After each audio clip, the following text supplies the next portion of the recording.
Duha ka adlaw sa di pa ang Pasigarbo sa Sugbo Festival of Festivals. Sub-sub na ang preparasyon sa mga musalmot nga contingents. Lakip sa nalipay pag-ayo sa pagbalik sa festival mao. Kadto mga nanginabuhi pinaagi nini sama sa mga artist nga maoy naggama sa mga props. Si Nico Sereno adunay live report. Nick.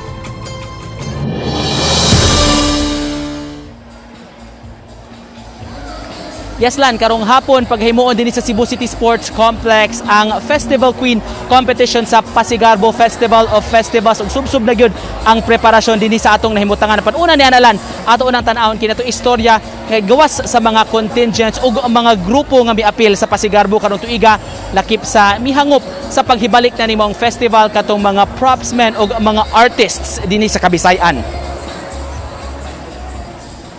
Sa gym sa Barangay Subang Dako, Mandaue City, naabta namo nga gihimo ang finishing touches sa suoton sa lead dancer sa lungsod sa San Remigio. Si Maria Fe Luayon, nga beauty queen holder sa ilang dapit, ang gitap aron mo ilang festival queen. Naila ang San Remigio nga may labing taas nga stretch sa baybayon o lapyahan, maong sa iyang costume, lakip sa gipamutang ang mga puti ug pino nga bus aron ma-highlight kini. Excited na si Maria Fe sa kompetisyon karong gabi. At first, when they told me about this offer, I was hesitant actually because I'm not really into dancing. Yan, gahi kay kog lawas ba, so di ko ganahan na ma-disappoint na ko ang sa Mimiyohanon. But then again, murag before ko nakasleep ato, kanang murag naghuna-huna ko. Duha ka adlaw sa di pang street dancing o ritual showdown, gipaspasan usab ang pagtiwas sa mga higanting props sa Mandaue City contingent.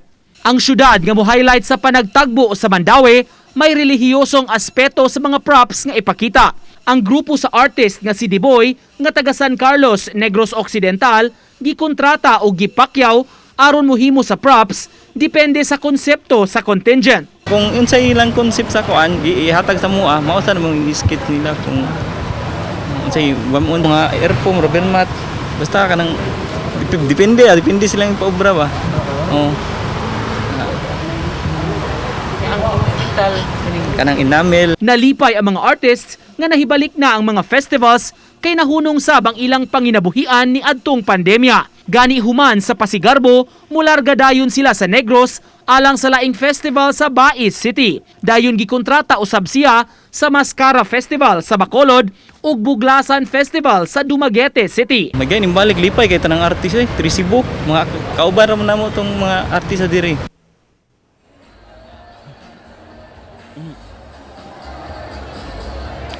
Inyong makita ning mga orasalan pipila na yun sa mga contingents nga musalmot karong hapon sa Festival Queen competition dinhi sa Pasigarbo. Nag-standby na ni diri ang unang nga mga grupo nga mo-perform karong taod-taod. Wala pa nagsugod lan ni mga orasa ang programa dinhi sa Abellana Sports Complex. Ang hitabo nini ang mga lead dancers sa matag contingent ang mo-perform. Dunay minimal nga grupo sa mga dancers, mga backup dancers ang musayaw kauban sa mga festival queens aron mapakita og ma-highlight gyud ang lead dancer sa matag contingent.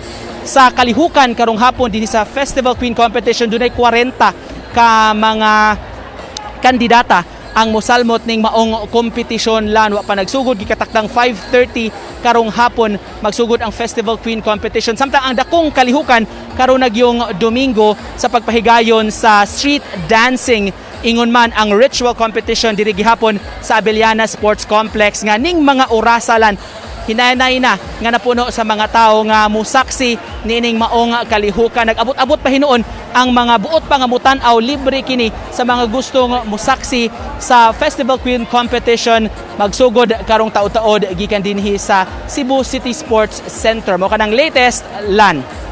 Daghang salamat Nico Sereno.